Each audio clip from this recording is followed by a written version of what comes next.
আসসালামু আলাইকুম ওরহমতুল্লাহি ওবারাকাতু। দেশ এবং প্রবাসী যে যেখানে উপস্থিত আছেন, আশা করি আলহামদুলিল্লাহ আল্লাহ পাকের অশেষ মেহেরবানিতে আপনারা সকলেই ভালো আছেন আর ভালো থাকেন, সুখে শান্তিতে অবস্থান করেন, এই কামনা করে আজকে আমার ভিডিও আরম্ভ করতেছি।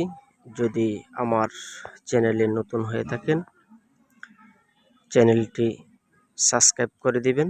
আর যদি যারা ইতিমধ্যেই সাবস্ক্রাইব করে ফেলছেন তাদেরকে জানাই অন্তরের অন্তঃস্থল থেকে আন্তরিক মোবারকবাদ। তো আজকে যে আমি আয়ুর্বেদী যে ওষুধ সম্পর্কে আপনাদের সামনে আলোচনা করব, আশা করি ধৈর্য সহকারে ভিডিওটা লাস্ট পর্যন্ত দেখে যাবেন। দেখলে হয়তো আপনার জীবনের অনেকটাই পরিবর্তন আসতে পারে। তো আজকে এই ভিডিওতে আমি বিভিন্ন কবিরাজদের গুমর ফাঁস করে দেব। তো যেই কাজটি করে মানুষের কাছ থেকে অনেক টাকা পয়সা নেই, তো এই ব্যাপারে আসলে এটা মূলত ওষুধটা কি এবং কেন আপনারা করবেন, এই ব্যাপারে আমি আজকে আপনাদের সামনে আলোচনা নিয়ে আসছি। তবে আলোচনাটা ধৈর্য সহকারে শোনার উদারত আহ্বান জানাচ্ছি।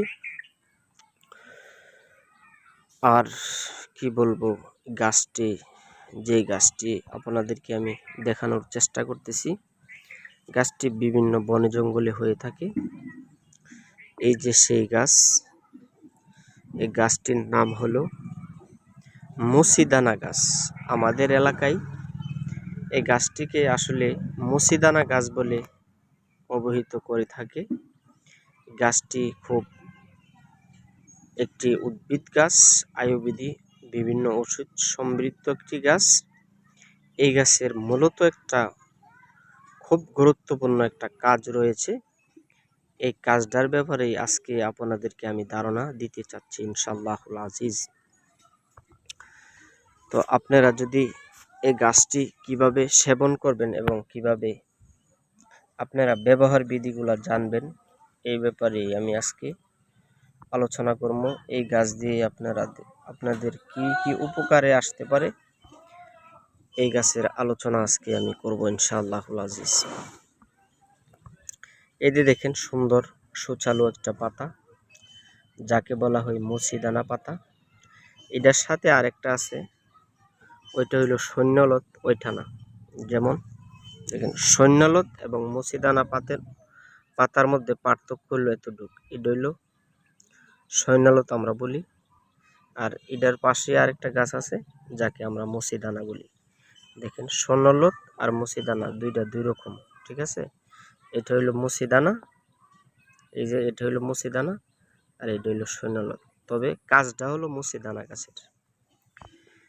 আপনারা যাদের ভয়ভীতি থাকে যে শত্রুরা আক্রমণ করতে পারে বা আমার জাদু টুনা বান টান দিতে পারে, এই জন্য আপনারা শনিবার অথবা মঙ্গলবারে সকালে খালি পেটে এই গাছটা টান দিয়ে তুলবেন। তুইলা যে শিকড়টা আছে, শিকড়টা একটা শিকড় এবং গাছের যে আগা আছে, এই দেখেন মুসিদানা গাছের আগাটা কই, এই যে আগা, মুসিদানা গাছের আগা, এক টুকরো আগা এবং মুসিদানা গাছের এক টুকরো গুঁড়া, এই দুইটা শনি এবং মঙ্গলবার সকালে এক টানে উর্গাইবেন। উর্গায় সেরাই দিয়ে একটা তাবিজও বড়ি আপনি যে কোনো স্থানে রাখতে পারেন। হয়তো আপনার কোমরও রাখলেন বা ডাইন হাতের বাহুতে রাখলেন। যদি এটা থাকে, আশা করি পৃথিবীর মধ্যে এমন কোনো কবিরাজ নাই আপনাদেরকে বান দিয়ে মেরে ফেলবে বা বান দিয়ে শুকনা বান দিবে। এই বলে আজকে আমি আমার কথা এখানেই শেষ করলাম। আসসালামু আলাইকুম ওরহমতুল্লাহি ওবারাকাতু। তবে যাবার আগে নিয়মটা আরেকবার বলে যাই, শনিবার অথবা মঙ্গলবারের সকালে গাছটা টান দিয়ে তুলবেন। তোলার পরে শিকড় এবং আগার এক অংশ দুইটা একসাথে তাবিজও ভরে মোম দিয়ে খাটে আপনারা শরীরে যেই স্থানে ইচ্ছা রাখতে পারেন। রাখলে আপনাদের বান জাদু টুনা কোনো দিয়ে ক্ষতিও করতে পারবে না। এই বলে আজকের মতো বিদায় নিচ্ছি।